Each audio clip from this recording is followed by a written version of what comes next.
Today on Rappler.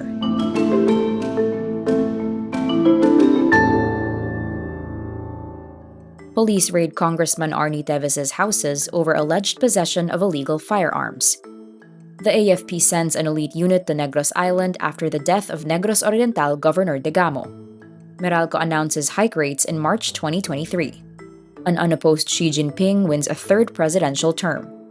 A Korean airjet bound for Manila is evacuated after live bullets are found on board. Former member of South Korean boy group winner Nam Tae-hyun is investigated for drunk driving. And the Pinoy Pop Convention 2023 is postponed. The Philippine National Police Criminal Investigation and Detection Group conducts a raid in properties allegedly owned by Negros Oriental Representative Arnie Teves. In an interview with DZBB, Interior Secretary Benhur Abalos confirms the search is ongoing for firearms with allegedly fake documents. Abalos says only some of the 5 houses being searched in Negros Oriental are owned by Teves. He adds the raid is related to allegations Teves ordered killings in the province in 2019. Teves' legal counsel says they hope, quote, all the safeguards on the implementation of search warrants will be followed by the police. Justice Secretary Boyeng Remulla earlier said the DOJ was, quote, not exempting anybody in the investigations. Meanwhile, House Speaker Martin Romualdez urges Teves to return to the country to face the accusations against him. The Armed Forces of the Philippines is sending an elite unit of 50 soldiers to augment forces deployed in Negros Island following the killing of Negros Oriental Governor Roel Degamo. Defense Officer in Charge Senior Undersecretary Carlito Galvez Jr. and AFP Chief General Andres Centino make the announcement saying the move comes after President Ferdinand Marcos Jr. ordered to, quote, suppress all forms of lawless violence and restore peace and order in Negros Island as soon as possible. Centino says the 50 additional troops form a unit of soldiers with special training in counter-terrorism operations. Together with 2 brigades based in the area, the groups will be part of a joint task force formed to step up joint military and police operations. The Philippine Army earlier said it would strengthen its counterintelligence efforts to monitor the activities of former troops following Degamo's death. Degamo, who is the second incumbent government official to die under the Marcos administration, was killed by heavily armed men, among them former soldiers dishonorably discharged from the Philippine Army. The Manila Electric Company will hike power rates in March as the scheduled maintenance of the Malampaya facility triggers an increase in generation charges.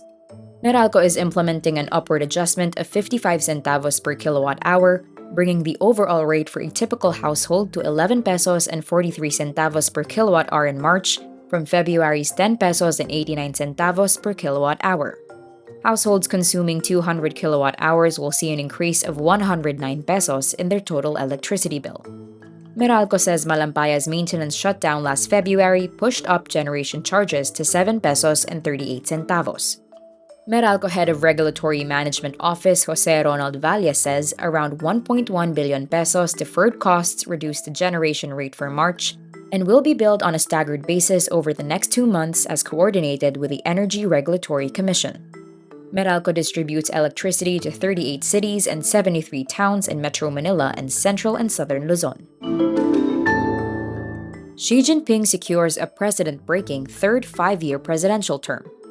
Nearly 3,000 members of China's National People's Congress vote unanimously for the 69-year-old Xi in an election where there was no other candidate. Xi extends his tenure amid increasingly adversarial relations with Washington and the West over Taiwan, Beijing's backing of Russia, trade, and human rights.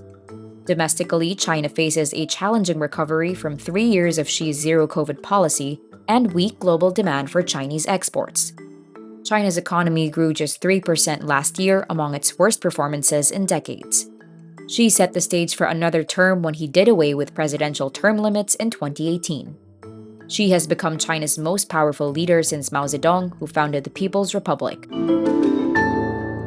A Korean Airlines jet with 230 people on board is evacuated after 2 live bullets were found before takeoff at Incheon International Airport in South Korea. Police say the Manila-bound plane, originally scheduled to take off at 7:45 a.m., departed Incheon at around 11 a.m. after security checks identified no immediate terror risk. The 9mm bullets were found by a passenger shortly before the jet was to take off with 218 passengers and 12 crew members on board. Police say they are looking into how the bullets got into the plane. A Korean air official says the airline is also monitoring the results of the police investigation. South Korea has strict gun laws, with illegal possession of a firearm subject to a prison sentence of up to 15 years and a fine of up to 100 million won or over 4 million pesos. A Soompi report says South Korean singer and former member of K-pop group winner Nam Tae-hyun was booked by police for driving under the influence of alcohol. According to the Seoul Gangnam Police, the incident occurred at 3:20 a.m. when, quote, Tae-hyun opened his car door while parked on the roadside, which hit a passing taxi and broke the taxi's side mirror. He still continued to drive 20 meters past. When the police arrived on the scene, Tae-hyun's blood alcohol content was measured to be 0.114%. The police booked Tae-hyun at the scene on charges of violating the Road Traffic Act. DUI is punishable by imprisonment between 6 months to 1 year in Korea, or a fine of up to 5 million won or about over 200,000 pesos. Nam Tae-hyun debuted in South Korean boy group Winner in 2014 but left in 2016. He formed his own band South Club in 2017. The highly anticipated Pinoy Pop Convention or PPOP Con 2023, set for March 18 and 19, is postponed due to logistical concerns. Organizers of the event say a new date will be announced very soon. The 2-day weekend event was supposed to have a convention at the New Frontier Theater, which would feature fan-based activities and official merchandise sales, before being capped off by a concert at the Araneta Coliseum on March 19. P-pop groups SB19, MNL48, Alamat, BGYO, Beanie, Fourth Impact, First One, Press Hit Play, Vision, G22, and Kaya were among those confirmed to be part of the PPOP Con 2023. Organizers assure fans tickets will still be honored on the new show dates. PPOP Con held its inaugural edition in April 2022. And that's today's wrap. I'm Nina Liu. Thank you for watching. Click the link below for the full story. Follow us on Rappler's YouTube, Facebook, Twitter, Instagram, and TikTok.